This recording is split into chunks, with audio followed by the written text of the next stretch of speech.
یا علی یا علی یا علی کا بوسہ لیا ہے، لیکن آج انہوں نے کہا کیا ضرورت ہے دیکھنے کی، کہا کم سے کم دیدار تو کر لیجئے، کہا جس اللہ کی راہ نے ہم نے دیا ہے اب اس کا دیدار نہیں کرتے۔ انہوں نے کہا سرکار آپ کا بیٹا ہے، کہ یہی تو بتانا چاہتا ہوں، اسلام کی فوج میں غلام و آقا میں کوئی فرق نہیں ہوتا، آقا ایک ہوتا ہے، غلام سب ہوتے ہیں۔ پوچھا آپ کا آقا کون ہے؟ کہا ہمارا آقا حسین ابن علی ہے۔ لا الہ الا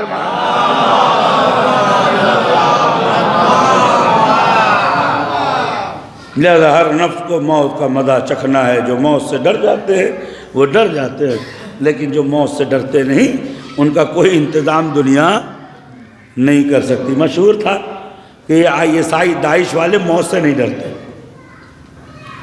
موت سے نہیں ڈرتے، لہذا لوگوں پہ حملہ کرتے ہیں اور قتل و غارت کرتے ہیں۔ تو کسی نے سردار سلیمانی سے پوچھا کہ ابھی ان کی وفات کا شہادت کا وقت قریب ہے، کسی نے دیکھیے شیعت کو ان بہادروں کو یاد رکھنا چاہیے، یہ ادنا غلام ہے جن کے سامنے پوری دنیا کانپ رہی ہے۔ تو اگر امام زمانہ جل اللہ تعالیٰ پر جو شریف آ جائیں گے تو کیا ہوگا؟ تو سردار سلیمانی سے کسی نے کہا کہ یہ لوگ موت سے ڈرتے نہیں ہیں، کہا یہ موت سے ڈرتے ہیں لیکن اوپر سے امریکہ کے ہیلی کاپٹر، نیچے سے بھاری بھاری اسلحے، لیکن میں تم کو بتاتا ہوں یہ موت سے کیسے ڈرتے ہیں۔ عزیزو قانون ہے، تاریخ ہے اور مجلے اور یہ جو میگزین سے یہ رکھے ہوئے ہیں کہ لوگوں نے سنا کہ سردار سلیمانی جو ہے اچانک تکریت پہنچنے والے ہیں۔ سردار سلیمانی نے گاڑی سے جہاز نہیں لیا، گاڑی سے تکریت کی جانب روانہ ہوئے۔ اب وہاں جو فوجیں تھیں، امریکہ کی فوج اور اسرائیل کی فوج اور دیگر ملکوں کی فوج وہاں تھی جو داعش کو حفاظت فراہم کر رہے تھے۔ اب انہوں نے کہا بھئی اب ہم نہیں رکیں گے، اس لیے کہ سردار سلیمانی آ رہے ہیں۔ وہ آتے ہیں تو عجیب و غریب نقشے کے ساتھ آتے ہیں، اسٹریٹجی کے ساتھ آتے ہیں۔ کہتے ہیں سردار سلیمانی کے ساتھ صرف 5 آدمی تھے جو اس علاقے میں آنا چاہتے تھے۔ ان کے آنے سے پہلے امریکی فوجی بھاگ گئے، عزیز و اسرائیلی بھاگ گئے اور داعش بھی اپنا سامان چھوڑ کے بھاگ گئے۔ جب سردار سلیمانی وہاں پہنچے تو اس چپراسی سے پوچھا کہ لوگ کہاں چلے گئے؟ اس نے کہا ہم تو علی کے بارے میں غرور میں مبتلا تھے، تم ان کے نوکر ہو، تمہارا نام چھوڑ کر دشمن بھاگ جاتا ہے۔ آخری جملہ سردار سلیمانی کہتے ہیں جو اپنی جان کو ہتھیلی پہ لیے پھرتے ہیں ان سے بزدل ڈرتے ہیں۔ محمد ایک اور صلوات پڑھتے ہیں۔ لہذا ہر نفس کو موت کا مزہ چکھنا ہے۔ موت کو چکھیں گے آپ، موت کو آپ فنا کر دیں گے، موت کو آپ ختم کر دیں گے۔ آپ نے سنا ہوگا بارہا کہ مستحب ہے کفن رکھنا۔ کیا مستحب ہے؟ ہاں صاحب بولیے نا، نام بھی نہیں لے سکتے۔ مستحب ہے کفن رکھنا۔ مجھ سے سعودی عرب نے پوچھا یہ کیا ہے؟ ہم نے کہا ہم مرنے کے لیے تیار، اپنا کفن اپنے سر پہ رکھ کے باندھتے ہیں کہ کفن بھی تم سے نہ لے۔ صلوات پڑھ دیں محمد صلی اللہ علیہ وسلم۔ ایک اور صلوات پڑھ دیں محمد صلی اللہ علیہ وسلم۔ تو اپنا کفن رکھنا چاہیے۔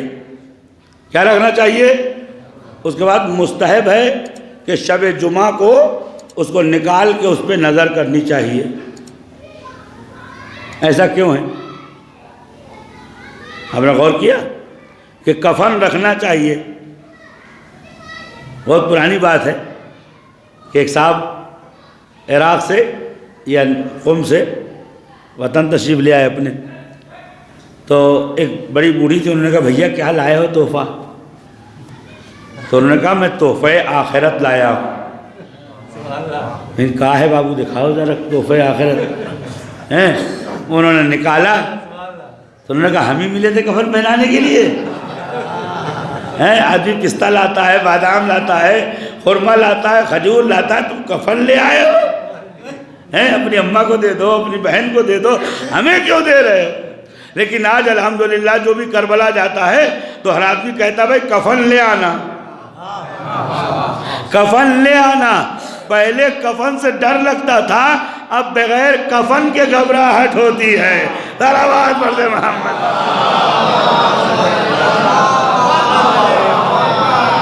میں ایک مثال دے دوں آپ سمجھ جائیں گے کہ کیوں ہم سے کہا جاتا ہے اپنا کفن رکھو، کیوں کہا جاتا ہے کہ شب جمعہ کو کفن کی زیارت کرو. عزیزوں روایتوں میں یہ ہے. اب اپنی زندگی کے حقائق بیان کروں. پہلے زمانے میں بڑی مشکل سے ایک آدھ جوڑا کپڑا بنتا تھا. وہ بھی کب بنتا تھا؟ عید اور بقرعید میں تو بڑی مشکل سے قربانی ہوتی تھی. کپڑا کہاں بنتا تھا؟ صرف عید میں اور کہیں مثلا 13 رجب میں بھی، لیکن عید بنتا تھا.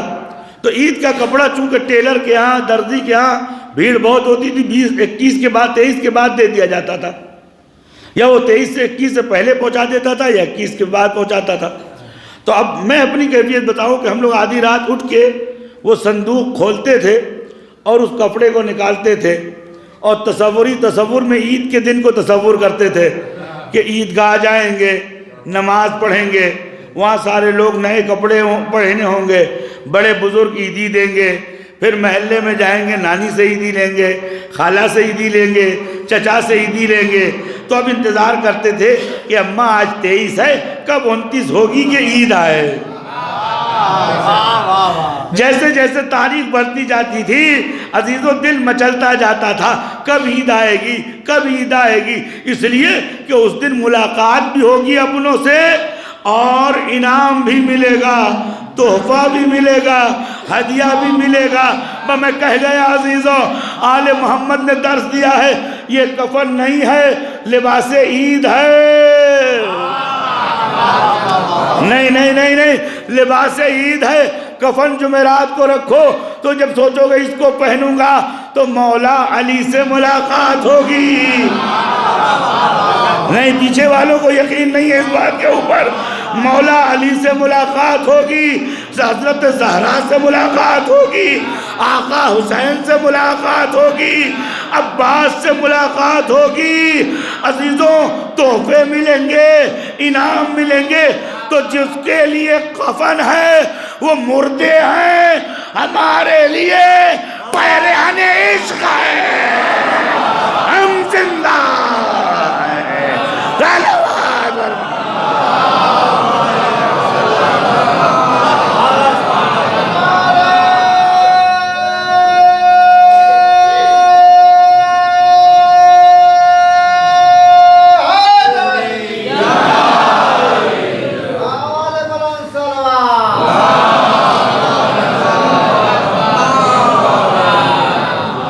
ہمارے لیے یہ پیرہن عشق ہے، لباس عشق ہے، جو ہم اپنے آقاؤں کی خدمت میں جانا چاہتے ہیں.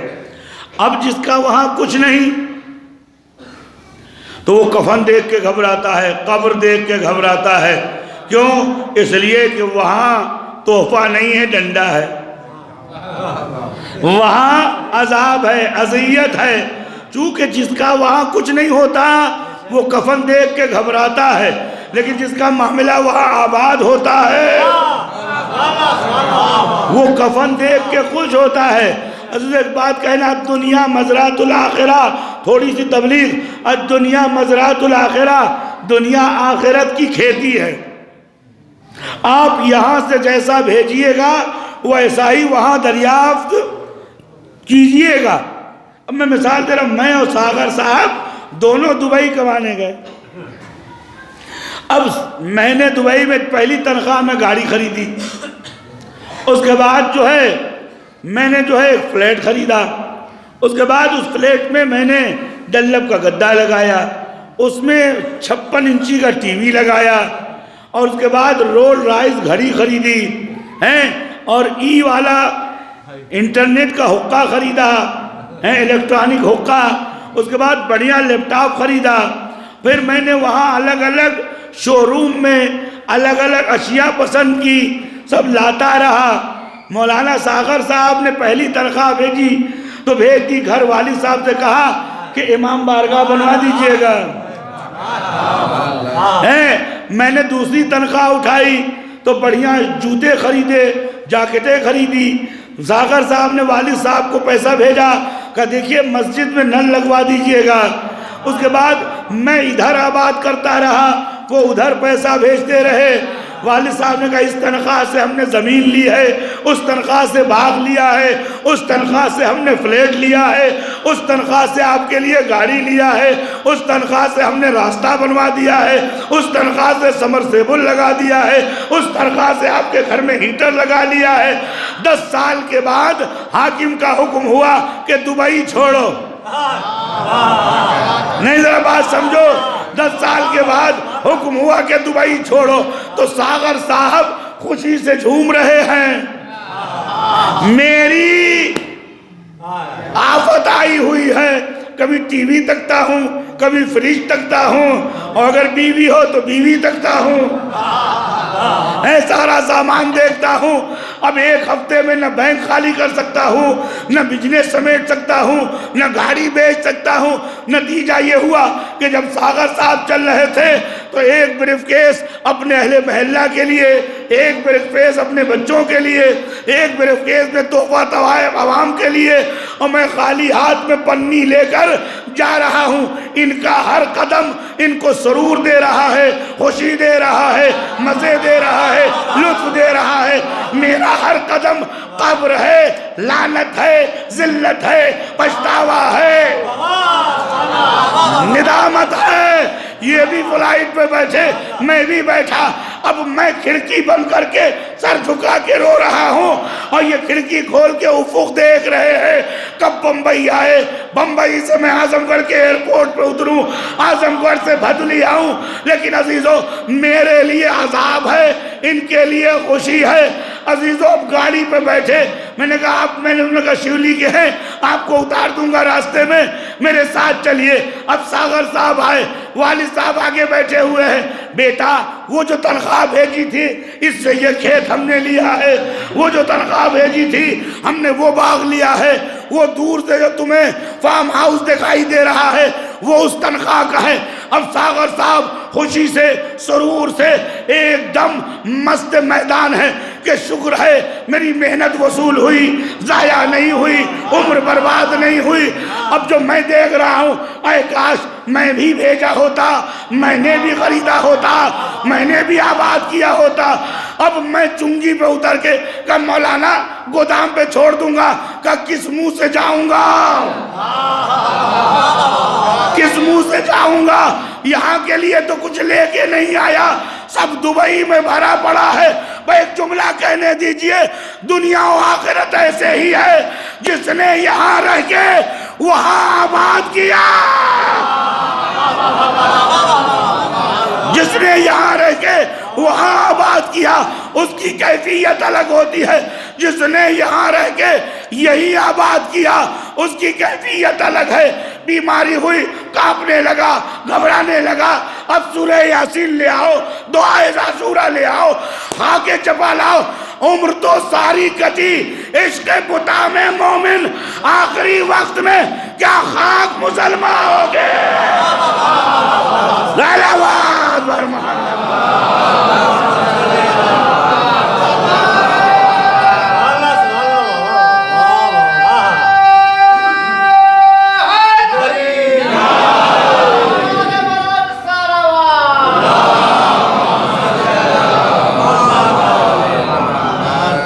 تو اب یہ گھبرایا ہوا ہے، پریشان کیے ہوا ہے، موت سے گھبرا رہا ہے، ڈر رہا ہے، اتنی دوا رکھے ہوئے کہ یہ بلڈ پریشر کو کنٹرول کرے گی، تو یہ ہارٹ بیٹ کو کنٹرول کرے گی، اور یہ جو ہے گال بلیڈر کو صحیح کرے گی، تو یہ میرے لیور کو صحیح کرے گی۔ ابے جب صحیح تھا تو تم نے کون سا صحیح کام کیا ہے کہ اب دواؤں کے سہارے پہ چل رہے ہو؟ اسلام اسی کو کہتا ہے، رہو یہاں بھیجو وہاں، صلوات بر محمد۔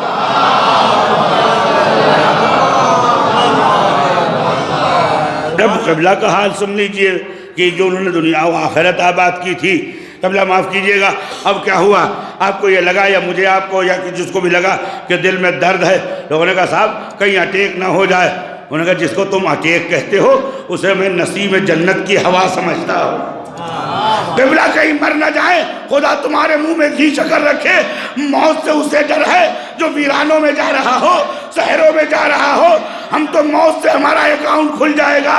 عزیزو جیسے ہی آپ نے پیر پھیلایا، ملک الموت روایت پڑھ رہا ہوں، اب میں تمثیلی روایتیں پڑھ رہا ہوں، جیسے ہی آپ نے پیر پھیلایا ملک الموت قریب آیا، اس نے چاہا کہ آپ کی روح قبض کرے۔ آواز آئی یا ملک الموت ارفق بے، ذرا آہستہ، نہیں سو نہیں، ذرا آہستہ، اب ذرا کان کیجئے، پردے کھول دیجئے، ذرا آہستہ۔ ملک الموت کے سامنے کون کہہ سکتا ہے ذرا آہستہ؟ اب جو پلٹ کے دیکھا تو امیر المومنین علی ابن ابی طالب علیہ السلام، ذرا آہستہ، یہ ہمارا شیعہ ہے۔ عزیزو اعتذار کا عالم گزرا، جیسے ہی قبر میں پہنچا نکیرین آئے، تمہارا خدا کون ہے، تمہاری کتاب کون ہے؟ عزیزو نکیرین کے سوال سے پہلے پیر کے قریب علی علیہ السلام کھڑے ہیں، آواز دیتے ہیں کہو ہمارا خدا اللہ ہے، ہماری کتاب قرآن ہے، ہمارا نبی محمد ہے۔ جب یہ پوچھے کہ تمہارا آقا کون ہے تو اشارہ کرو وہ جو یہاں کھڑا ہے۔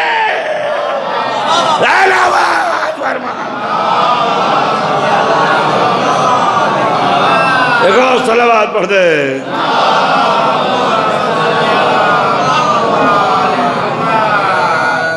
اور عزیزو اہل بیت ایسے کام آتے ہیں کہ تم نے آخرت آباد کی ہے، اور خاص طور سے اگر زندگی کا خلاصہ اہل بیت کے لیے ہو، امام حسین کے لیے ہو، تو ایسی آدمی کی موت بڑی عجیب و غریب ہوتی ہے۔ فرشتے بھی اس کا احترام کرتے ہیں، کیوں کہ اس لیے کہ فرزند فاطمہ اس کے لیے آ جاتے ہیں۔ کتنی اچھی بات ہے کہ فرزند فاطمہ ہماری مدد کو آئیں۔ فرمایا جو بھی ہماری زیارت کرتا ہے، 8ویں امام فرماتے ہیں میں 3 جگہ اسے آزاد کراتا ہوں۔ ایک احتضار کے وقت، دوسرا قبر میں نکیرین کے سوال کے وقت، تیسرا حساب و کتاب کے وقت ہم اس کی مدد کریں گے۔ 12 میں نے پڑھا، ابھی پڑھ دیتا ہوں کہ حشر کے دن جب نامہ اعمال ترازو پہ رکھا جائے گا تو ترازو ہمارا ہلکا ہو جائے گا۔ قرآن کہتا ہے جن کا ترازو اوپر اٹھ جائے ان کے لیے مصیبت ہے، لیکن جن کے ترازو کا پلڑا جو ہے بھاری ہو جائے ان کے لیے جنت ہے۔ تو اب جب ترازو کا پلڑا بھاری ہو گیا، اوپر ہو گیا، اب ہم پریشان ہیں، کیا کریں؟ تو دعا کرتے ہیں خدا کی بارگاہ سے پالنے والے ہماری مدد فرما۔ اہل بیت سے توسل کرتے ہیں آقا ہماری مدد کیجئے۔ نبی مکرم سے کہتے ہیں آقا ہماری مدد کیجئے۔ روایت یہ کہتی ہے حضور تشریف لے آئیں گے، لانے کے بعد روایت میں یہ ہے کہ یخرجو، رسول خدا نکالیں گے۔ تو بعض روایتوں میں ہے کہ یدخل یدہ فی جیبہ، اپنے جیب مبارک میں اپنی مٹھی ڈالیں گے، جیسے آپ خاص چیزیں رکھے رہتے ہیں جیب میں، ہر چیز کھانے کے لیے اچھی چیز ہے جو آپ کو پسند ہے وہ آپ رکھتے ہیں۔ تو رسول خدا صلوات کا تحفہ اپنے پاکٹ میں رکھتے ہیں، اپنی جیب مبارک میں رکھتے ہیں۔ کہتے ہیں کہ جیب میں ہاتھ ڈالیں گے اور ترازو پہ رکھ دیں گے، ترازو فوراً نیچے دب جائے گا۔ آواز آئے گی یا رسول اللہ آپ نے رکھا کیا جس کی وجہ سے نامہ اعمال اتنا وزنی ہو گیا؟ فرمایا یہ وہ صلوات ہے جو اس نے میری آل پر پڑھی ہے۔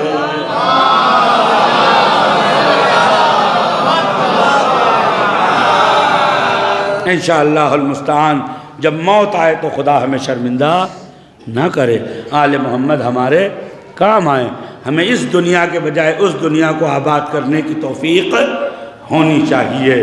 اللہ ہمیں وہ توفیق عنایت دے۔ ایسا نہ ہو کہ ہماری زندگی کا ہر غصہ اور غم اور تکلیف اسی دنیا کے، آج ٹی ویل خراب ہے تو آج انورٹر خراب ہے تو آج گاڑی خراب ہے۔ ایک بار نہیں سوچا کہ ایمان خراب ہے اس کا کیا کیا جائے، نماز نہیں پڑھتے اس کا کیا کیا جائے، عبادت نہیں کرتے اس کا کیا کیا جائے، خمس واجب ہے اس کا کیا کیا جائے، زکوٰۃ واجب ہے اس کا کیا کیا جائے، اپنے اعزاء و اقارب سے پیار و محبت کرنا واجب ہے اس کا کیا کیا جائے۔ انورٹر کے لیے رات بھر نیند نہیں آتی عزیزوں، گاڑی کے لیے رات بھر نیند نہیں آتی، جنریٹر کے لیے رات بھر نیند نہیں آتی، ٹرانسفارمر کے لیے رات بھر نیند نہیں آتی، لیکن اللہ کے لیے ہمیں کوئی اثر نہیں ہے، قرآن کے لیے ہمیں کوئی اثر نہیں ہے۔ مومن وہ ہوتا ہے جو اس دنیا میں رہتا ضرور ہے لیکن اس کی روح اس دنیا میں ہوتی ہے، وہاں آباد کر کے خوش ہوتا ہے۔ اور عزیزوں وہاں کو آباد کیجئے۔ میں اپنے بھائی برادر عزیز کو میں آپ کی طرف سے پرسہ دیتا ہوں کہ اولاد کا مر جانا بہت سخت ہے، اور عزیزوں میں نے اس کا تذکرہ اس لیے نہیں کیا کہ جس کا کوئی گناہ ہی نہ ہو، وہ تو جنتی مخلوق تھی جس نے ایک کلمہ بولا نہیں، ایک بار کبھی اپنے ذہنیت کا اظہار نہیں کیا۔ ایسے لوگوں کو خدا اعلیٰ علیین میں لے جائے گا، جنت میں لے جائے گا۔ روایتوں میں ہے کہ جب کسی مومن کا بچہ مرتا ہے تو آواز ہوتی ہے کہ کون اس کی دیکھ بھال کرے گا، تو حضرت زہرا فرماتی ہیں یہ میرے بچوں کی اولاد ہیں، میں ان کی دیکھ بھال کروں گا۔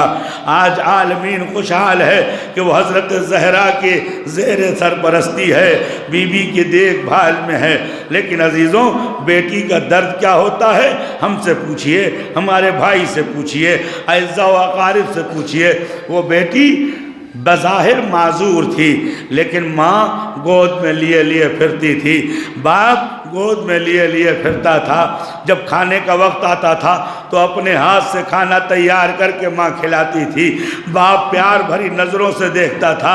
عزیزوں یہ بیٹی ہے، آج تک کسی نے اسے جھڑکیاں نہیں دی، آج تک کسی نے اسے ڈانٹا نہیں، آج تک کبھی نے کسی نے اس سے بلند آواز میں بات نہیں کیا، ہمیشہ ماں کی گود سے اسٹریچر پر، اسٹریچر سے ٹرالی پر، ٹرالی سے باپ کی گود پر۔ لیکن عزیزوں پھر بھی باپ جب خالی بستر دیکھتا ہوگا، خالی ٹرالی دیکھتا ہوگا تو اس کے رات کی نیندیں اڑ جاتی ہوں گی۔ ماں رات بھر اٹھ اٹھ کے اپنی بچی کو بستر پہ تلاش کرتی ہوگی، کیونکہ بچی کی عادت پڑ گئی ہے، گود بھی خالی ہے، ماں کے پاس اب وہ کام نہیں رہ گئے جو بچی کے لیے انجام دیا کرتی ہے۔ لیکن میں اپنے بھائی سے اور اپنی بھابھی سے معذرت چاہتا ہوں، خدا آپ کو صبر دے۔ میرے بھائی کسی نے تماچا تو نہیں مارا، میرے بھائی آپ کی بچی کو کسی نے تماچا تو نہیں مارا، کسی نے کان کے بندے تو نہیں چھینا، آپ کی بیٹی کو کسی نے بھوکا تو نہیں رکھا، کسی نے پیاسا تو نہیں رکھا۔ آپ کی بچی چل نہیں پاتی تھی، آپ گود میں لیا پھرتے تھے، لیکن 4 سال کی بچی کو شمر نے اونٹ کی پیٹھ سے باندھا۔ عزیزو آج سے 20 دن پہلے میں نے جو بچی کو دیکھا تو ان کی ماں سے ایک جملہ کہا تھا، کتنے پیار سے اپنی بچی کو اپنے بغل میں سلاتی ہو، تم کتنی خوش نصیب ہو۔ لیکن ہائے رے حضرت رباب سلام اللہ علیہا، 4 سال کی بچی کو اونٹ کی پیٹھ پر رکھا، روایت کہتی ہے مونچھ کی رسیوں سے باندھ دیا، لیکن راستے میں سکینہ غائب ہے۔ سر امام حسین زمین پر گڑ گیا، شمر نے تازیانہ لے کر امام سجاد کے پاس آیا، کہا آپ اس سر کو کہیے کہ چلے وگرنہ آپ کو کوڑے سے ماریں گے۔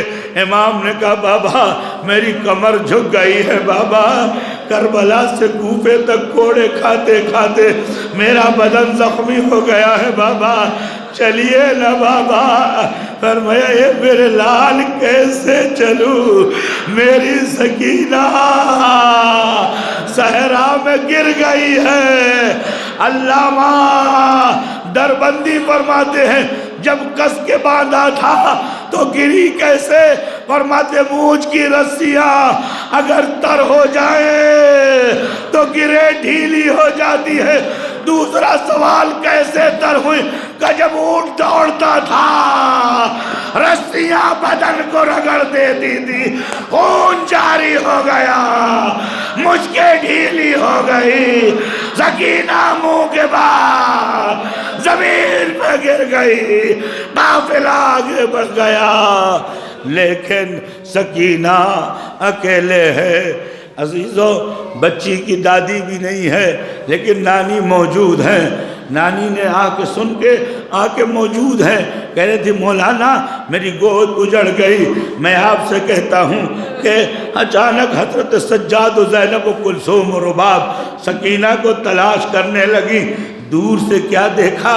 ایک ضعیفہ بیٹھی ہوئی ہے، ان کے گود میں سکینہ چین سے سو رہی ہے۔ عزیزو، اپنا شہر نہیں ہے، کوئی یہ بھی تو کہنے والا نہیں ہے کہ ہاں انہی کی بچی ہے۔ یہ بیویاں ڈرتی ڈرتی پہنچی، بی بی آپ کا سلام ہے، بی بی آپ نے ہماری بچی کو بڑا خیال رکھا، اے بی بی آپ کو کہاں سے ملی؟ عزیزو، اس بی بی نے کہا یہ بچی زمین پر گری ہوئی تھی، بابا بابا بابا بابا کہہ رہی تھی، میں نے اسے اٹھا لیا۔ حضرت زینب نے ہاتھ جوڑا، یا حضرت زہرا، اے بی بی آپ کا شکریہ کہ آپ نے میرے حسین کی یتیم بچی کو دست شفقت پھیرا۔ جو ملا اس نے تماچے مارے، جو ملا اس نے کوڑے مارے، آپ کا شکریہ، آپ کی گود میں یہ بچی سو رہی ہے۔ بعضی و روایتیں کہتی ہیں حضرت زہرا نے نقاب الٹ دیا، اے زینہا یہ میری لاڈلی ہے، میرے حسین کی بچی ہے، تیرے کارواں کے پیچھے پیچھے تیری ماں رواں دواں، اجرکم علی اللہ۔ عزیزوں، یہ بیٹی یاد بہت ستائے گی۔ میں اپنے بھائی سے کہتا ہوں خدا تمہیں صبر عنایت کرے، لیکن جو منظر سکینہ نے دیکھا کسی نے نہیں دیکھا۔ باپ و بیٹی کی محبت کا امتحان بڑا سخت ہے۔ ایک جملے اور زحمت تمام۔ شام کا دربار تھا، عزیز و یزید نے تشت باہر نکالا، میں جوانوں آپ سے مخاطب ہوں، تشت باہر نکالا، ایک حبشی کے ہاتھ سے چھڑی لی، خان پوش ہٹایا، سکینہ دیکھنے لگی، فرمایا علیک منی السلام یا ابتا، بابا آپ پر میرا سلام ہو۔ یزید ملعون نے جو ظلم کیا، میں حضرت زہرا امام زمانہ سے معذرت چاہتا ہوں، اس ملعون نے پہلے مولا کی داڑھی پر، زبان پر، ہونٹ پر وہ چھڑی پھراتا رہا، بیویوں میں کوہرام مچ گیا۔ ملعون کو غصہ آیا، بس زور زور سے لبوں پہ چھڑی مارنے لگا۔ عزیز و روایت کہتی ہے اچانک لب پھٹ گئے، تازہ خون جاری ہو گیا، بننی بچی تڑپ گئی، اے بابا کاش میں مر گئی ہوتی، میں نے یہ منظر نہ دیکھا ہوتا۔ اجرکم علی اللہ۔ میں ایک جملہ عزیزو، اس کے بعد یزید کہتا ہے یہ کون بچی ہے جو اتنا رو رہی ہے؟